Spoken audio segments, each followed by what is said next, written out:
Y un poco ahora de vuelta, Aquí estoy un cosido doble. Y tal hasta allá, como hay que poner esto para meter el dedo, pues no está curioso no está en línea como este. ¿Entiendes? Pero eso ya suena al pandeiro. No, ahora Ya suena un poco. Ahora sonará cuando te seco. Bueno, Cuando te seco. Ahora todavía falta para que suene.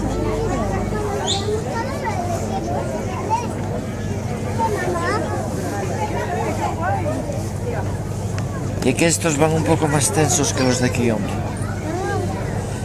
Los de aquí hay que dejarlos un poco más flojinos, porque la gente gusta ellos como los antiguos, cuando se pillaronse ya viejos y tenían el sonido, gusta ellos a la gente, el sonido ronco,